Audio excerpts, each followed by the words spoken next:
Olá, boa noite, senhoras e senhores. Prazer maravilhoso receber todos vocês. Hoje, nossa leitura de quinta. E vamos invadir o mundo literário do Júcio Marcelino, que é irmão de um grande amigo, irmão e já diretor da companhia, João Marcelino. Então, hoje nós vamos enveredar aí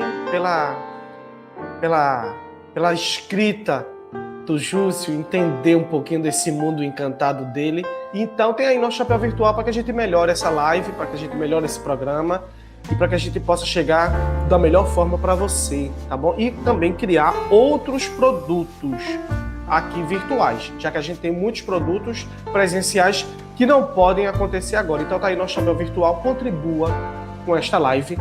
A CIA Máscara Teatro, Banco do Brasil, 35262, conta corrente 20.280, dígito 0, tá aí o nosso CNPJ, tudo bonitinho. Chega aí, Léo, por favor. Leonardo Wagner, dá o like aí para Leonardo Wagner. Oi? Léo? Cadê? Léo? Namastê. A estrela que habita em mim, saúde a estrela que habita em você e todos os nossos amigos que estão presentes nessa noite tão especial. Hashtag leitura de quinta vai começar agora. Chama a vinheta. Contos de Júcio Marcelino. O teto caiu. Um barulho ensurdecedor ecoou naquela pequena cidade. Do silêncio que antes era harmonioso e secular, sibilava tormento agudo nos tímpanos sensíveis como nos mais hostis, transformando os utensílios delicados das cristaleiras de toda a redondeza em um enorme lustre a tremular ao sopro do mais forte vento inesperado. Meu Deus! É o fim do mundo! Era a madrugada de um galo ainda calado, de uma noite ainda dormida, de sonhos ainda vividos, de pássaros a se aninhar. O sol ainda tecia rendas nos raios cheios de dengos, molengos, sem ânimo algum. A bruma, ainda dona dos pontos mais altos naquela pequena cidade, compondo o cenário que há mais de um século ainda povoado, a vila talvez se repetia corriqueiramente. Um forte estalar para os mais distantes, um estrondo para os que em volta estavam e tantos outros depoimentos somaram a um só, que a terra parecia querer abrir as suas portas e tragá-los de forma inesperada. O presságio. O alarido eufórico de desespero não se fez. Ao contrário do que poderia se esperar, prostrados estavam todos, até as criancinhas atordoadas pelo sono interrompido, mas cientes do que deveriam fazer na chegada do juízo final. Geralmente, quase sempre, as pequenas cidades vivem em volta de uma religião, de uma fé, fervorosos e fiéis, e aquela cidade não fugiria deste formato. O sino repicou incansavelmente e um coro se estendeu em toda a sua extensão territorial. Toda a população a uma só voz, preparada sempre para aquele momento, cantava um hino que falava da partida e de uma chegada ao reino do Pai. Era como se não existissem paredes, as casas, nada. Só um enorme terreno e todos. Catarse. O sol já espiava no horizonte como todo aquele grande louvor. Foi chegando cautelosamente como quem não quer atrapalhar. Foi olhando, pelas frestas das portas e janelas e contemplando todos os moradores, do mais velho ao mais novo, todos de joelhos, unidos, olhos fechados, braços para o alto, a cantar. Pelos telhados, a luz forte e despertadora invade todos os espaços. Um galo traquejador cantou, anunciando o nascer de um novo e belo dia. Outro e outros se fez ouvir em toda a extensão daquela cidade e arredores. Festivos, os pássaros a cantarolar comemoravam o nascer de mais uma manhã sob o som do coral que em nenhum momento parou. Obrigado, Pai, por esta morada, e abra as portas do céu para a minha chegada. Repetindo o hino, a população cada vez mais aumentava o tom e já era perceptível lacrimejamentos e uma inibida comoção. Curiosidade. Algumas crianças, em seu momento de comunhão, não aguentando ficar por muito tempo de olhos fechados, esperando o final que nunca chegava, abriam os olhinhos curiosos, desobedecendo o ritual.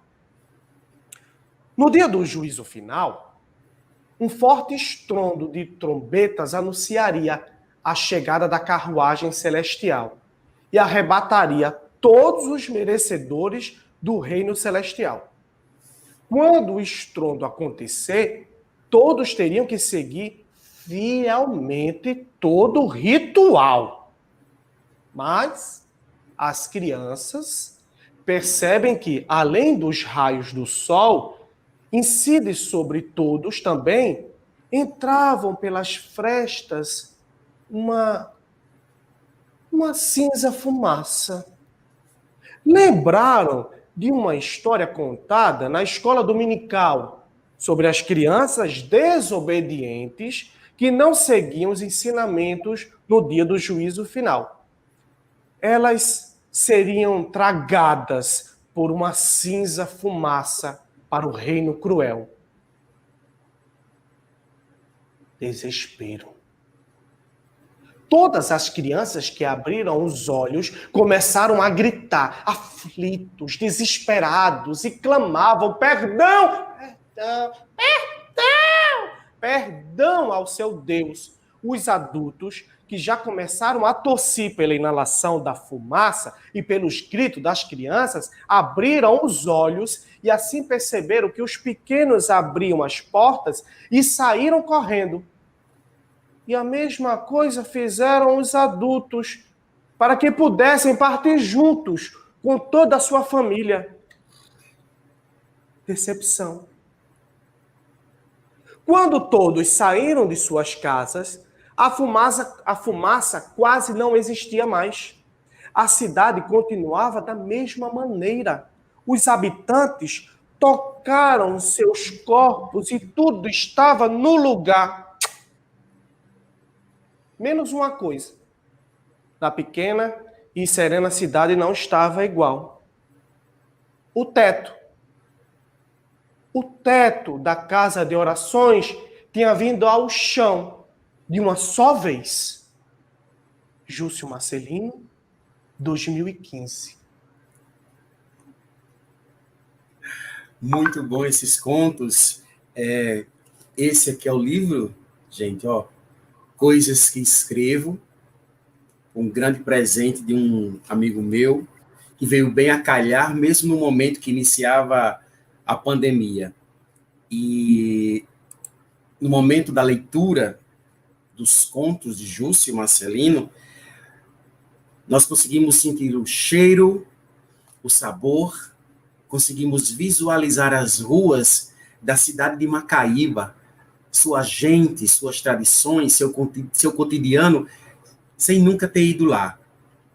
E eu digo sempre que é um encantamento através das palavras, que faz com que a gente saia do que é real e entre de forma avassaladora no universo surreal de suas palavras. Eu vou ler O Doido, de Júcio Marcelino. A neblina rala envolvia a tranquila cidade interiorana. 60 mil almas adormecidas sob a agradável atmosfera de uma madrugada fria e aconchegante. Sonhavam, roncavam, dormiam. As aves ainda empoleiradas, os cachorros de rua encolhidos nos cantos da cidade buscando se aquecer. Era a hora que antecedia um novo dia. O momento de despedida de uma agradável noite, ao som de pingos de um consistente sereno que tilintava nos telhados, nas pequenas e grandes casas, nas taperas, nos ranchos, em todos os lugares. O doido. A narrativa bucólica foi interrompida, perdeu o fio da meada, partido feito um brusco despertar pelo exclamar daquela senhora de olheiras profundas, olhos negros e juntos, cabelos cacheados e presos em coque quase desfeito, sobrancelhas desalinhadas, orelhas abertas com argolas enormes e prateadas a balançar, vestindo um básico justo e preto, expondo todo o seu excesso de gordura e ousadia. De pés descalços, as sandálias vermelhas de salto fino largadas na calçada, de batentes altos e largos, que antecedia as enormes portas da igreja matriz. Jogada feito descarte de uma noite proveitosa, debruçava-se sobre o próprio corpo. Tentava aquela mulher focar a sua visão, equilibrar o existencial, tentando ser fênix. Posso afirmar que o mês era fevereiro. Estávamos em festa, pois era visível nos braços, colo e bochechas daquela senhora o banho que tomara com glitter e confetes. Algumas serpentinas que presas ficaram em seus cacheados cabelos negros, no coque em desalinho, e aquela marchinha de carnaval que se escutava ao longe. Era carnaval, sim. O doido. O forte aroma dos floridos jasmins laranjas que ornavam a pequena praça em frente à matriz não permitiam sentir o cheiro de álcool que impregnava a mulher, que aparentava seus 40 anos, 1,60 m de altura, solteira, pois não existia resquícios de compromisso em nenhuma de suas mãos. Ela se senta e tenta se recompor.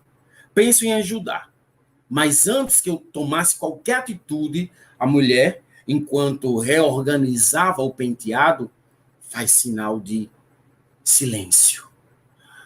O doido, sai! A sua embriaguez proporcionava aquele estado deplorável, composto de todos os vestígios de uma festiva noite, cheia de muita dança e bebida. Tentava se recompor, retirando as serpentinas amarrotadas que estavam nos cabelos. Mexia nas alças do vestido preto que aparentava ser uns 10 números menor. De repente, puxou as sandálias vermelhas com o pé direito para perto dela, e numa delas se percebia o deslocamento do salto direito. Tentou fixar o salto na sandália, sem conseguir. Me olhava fixadamente ou fixamente, como quem tem miopia, e estava sem os óculos. Elevou o braço esquerdo com muita dificuldade para apontar algo, e o braço se movia como se estivesse erguendo uns 10 quilos. Mas ela continuava tentando me apontar algo, até balbuciar algumas palavras e desmoronar. Nesse momento, senti vontade de ajudar, erguer aquele desfalecido corpo e colocá-la em um local mais adequado. Foi quando senti uma baforada forte no meu pescoço. Virei para olhar quem ou o que era. O doido de Alexandre. Era o que aquela senhora tentava avisar a cada esforço que fazia para se manter lúcida. Não olhei seus olhos. Tentei me afastar, mas os pés não obedeciam. Rapidamente, aquela sensação de impotência me tomou por inteiro, pois estava frente a frente com aquele homem alto, largo, que mais parecia um guarda-roupa ambulante e de quem passei toda a minha infância tremendo e temendo encontrar. Ali estava o doido de Alexandre, o mais temido por todos os moradores daquela cidade. Mas, na realidade, era o ser humano mais pacato que conheci. Abriu um largo sorriso e saiu sem falar uma só palavra. Fiquei olhando aquele homem se afastando com seus passos lentos, até desaparecer entre os raios do sol com toda a sua beleza. Sem perceber, a senhora tinha ido embora. Mas na calçada da igreja ficaram seus confetes, serpentinas e uma das sandálias vermelha, a de salto quebrado. Júcio Marcelino, 20 de janeiro de 2016.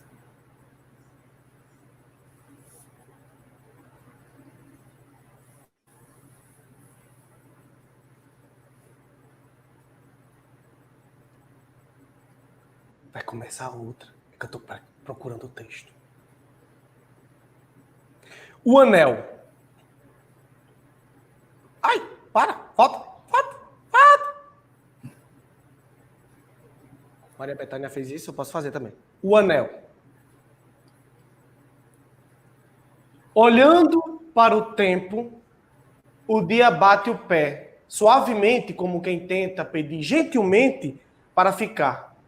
Enquanto a tarde, com toda cautela, vai se acomodando, intermediando essa transição, convencendo o belo dia que o seu tempo findou. Tempo. Preciosidade tão pouco valorizada e que muitos, assim como fazem, como o dia, não percebem como passa rápido. A vida, para muitos, passa despercebida. Entre tantas correrias e descasos, valiosos momentos desperdiçados, como se a eternidade fosse juvenil. Bate a queda do cansaço, feito à noite para o abraço, e é quando vem a vontade de ficar, viver, não partir. A luta do resistir, o desejo do soro eterno tomar. Fechou os olhos do descanso, o viril cravo, entregue ao leito castiçal, com outras tantas flores a ornar, feito homenagem. Anjos a cantar uma excelência em procissão. Bravo!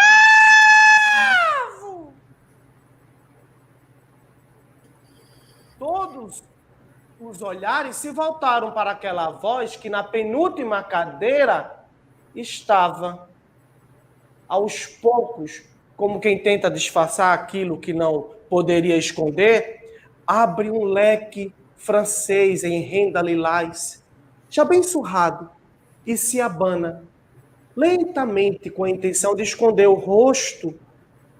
A manga em forma de sino do seu vestido preto bufento, em cetim com detalhes em gorgorão e pequenas miçangas a franjar, atrapalhavam o movimento da mão, provocando desconforto e aumentando o nervosismo daquela gorda senhora.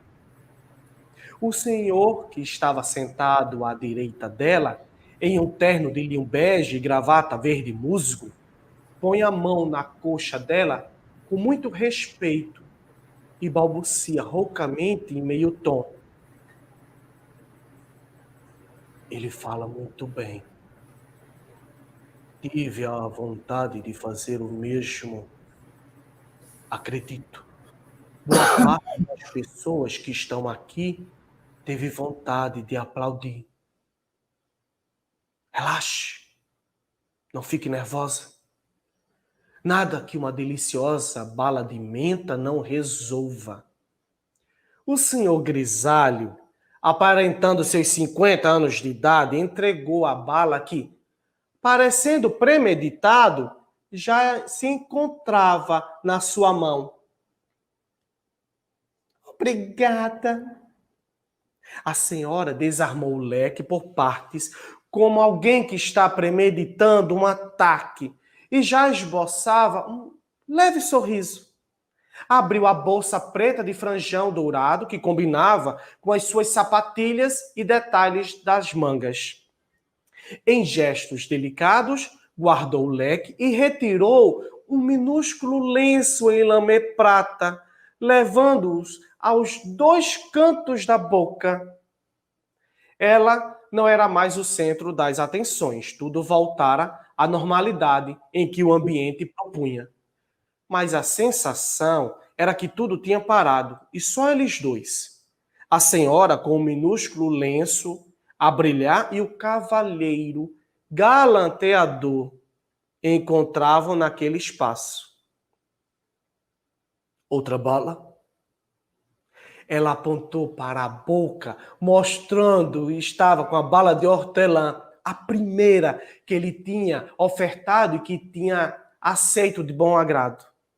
A voz rouca e o olhar penetrante dele a fez sentir algo forte e diferente. Feito uma implosão de sentimentos, daquelas que provocam calafrios, aquele olhar expunha todos os seus desejos, os mais salientes, feito um raio-x. Aquele gentil cinquentão estava mexendo com o libidinoso mundo daquela senhora que há muito estava adormecido. Nem lembrava mais quanto tempo já fazia. Acredita que desde a sua lua de mel com seu segundo marido, que infelizmente, não suportando o calor da paixão, foi acometido ainda no leito nupcial de um ataque cardíaco fulminante. O acelerado coração, as mãos suando, o nervosismo frenético, garganta seca e os lábios necessitados de serem umedecidos, estava se sentindo nua diante daquele olhar penetrante. Deseja alguma coisa? O que precisar eu farei. Aceito água, se o senhor não se aborrecer em pegar. O cavaleiro pegou a mão pequena e gordinha daquela senhora, onde ostentava no indicador um enorme anel cravejado de minúsculos diamantes em formato piramidal, e em seu topo descansava uma bela esmeralda. O anel concorria com todo o conjunto de brilhos que compunha aquela ofuscante senhora. Irei pegar com o maior prazer. Ele, olhando fixamente nos redondos e amendoados olhos da ofegante senhora, umedece os lábios carnudos com características africanas e adornado com um cheio e grisalho bigode, deposita um beijo sobre o anel. Os olhinhos amendoados deliram, os seus cílios brincam em euforia, a sua boca pequena em carne trêmula. O seu corpo entra em transe, pensando ser uma delicada pluma a flutuar. Nesse momento de cartaz, alguém grita: tragam a viúva! Vamos fechar o caixão. A senhora, que há pouco estava trêmula de excitação, se levantou com o apoio do gentil senhor, armou o seu leque em renda lilás cuidadosamente, se recompõe e caminha em passos medidos, cautelosos, para sua despedida nupcial. Amparada por amigos, coloca um véu de noiva em sua cabeça e sobre o caixão um cravo. Uma forte chuva promove euforia nas janelas e cortinas, mudando repetidamente todo o ritual que foi coroado por uma rápida queda de energia. Ladeada por parentes e amigos, A senhora do minúsculo lenço brilhante grita fortemente olhando para a mão gordinha sem o anel de brilhantes. Quis desmaiar, mas o gentil senhor ao seu lado já não se encontrava mais. Júcio Marcelino, dezembro de 2015.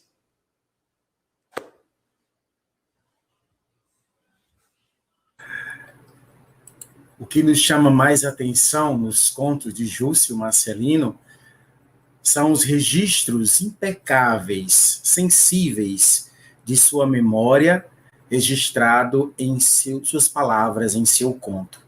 Os detalhes da obra que nos leva, que nos transporta para uma cidade encantada com os seus moradores, com as suas manias de toda a cidade do interior.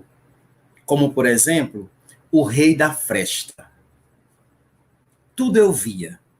O mundo passava por ali, até os monstros que o medo nos faz acreditar.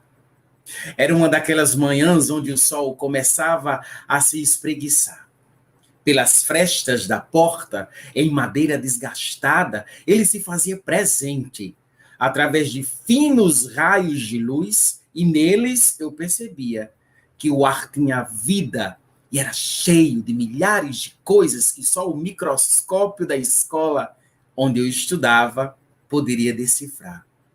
Lindo era quando cruzavam os raios da velha porta com os que desciam feito o encantamento das frestas do velho telhado que, pelo seu estado, há muito tempo deveria ser trocado. Lembravam as histórias contadas pelo meu avô materno, logo depois do jantar, sentados na frente de casa. Naquele momento de raios encantados e sonhos, sempre acreditava que eu seria teletransportado para um dos mundos que tanto criava quando estava criando ou brincando no fundo do quintal com bonecos de barro e gravetos que eu mesmo fazia. Só hoje percebo que a magia acontecia ali, naquele momento onde a ingenuidade tinha o poder do encantamento. Naquele momento, eu era um rei de uma cidade de luz, onde os meus súditos flutuavam naqueles raios, e uma grande barca dourada flutuante era o meu castelo. Os pássaros que cantarolavam alegremente um novo amanhecer pareciam entoar reverências. Um belo cortejo melódico para o rei, que contemplava com um brilho no olhar todo aquele frágil mundo. Sinceramente, eu chegava a acreditar que era o Deus que tinha criado tudo aquilo. Naquele instante, em meus pensamentos, eu não era invisível. Passos apressados traz esse sonhador para o mundo real. E também denunciavam a moradora da casa de número 34. Fachada verde musgo, telhado com 2 águas, do lado direito de quem está chegando na rua atrasada para o trabalho. Ela pegava a condução na esquina e só retornava tarde da noite, depois do curso de aeromoça, junto com a cabeleireira que reside na única casa com garagem nessa rua, local onde ela transformou em salão. Através da garagem-salão, ela sustentava toda a sua família, que não era pequena, e mais um grande grupo de animais domésticos. Animais que tinham sido abandonados e eram acolhidos e muito bem tratados por ela. Era uma mulher de meia idade, de cabelos longos, mas sempre preso em coque. A casa 103 já ficava mais distante. Fazia esquina com a parada de ônibus e sempre estava com as portas e janelas fechadas, e todo o movimento dos que ali moravam era através de um portão em chapa de ferro batido na lateral da casa, que dava para a rua principal.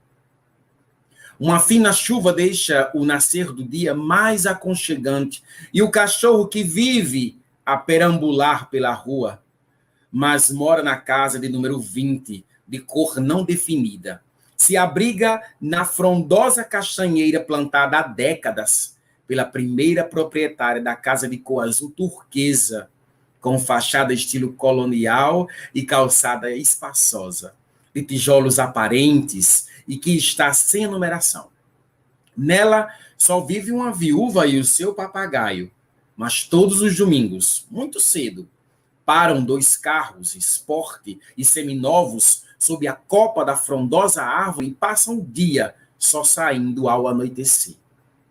A casa de número 38, próximo à casa da futura aeromoça, foi recém-transformada em um bar. A fina chuva desaparece. O cachorro agora cava ferozmente próximo ao tronco da castanheira.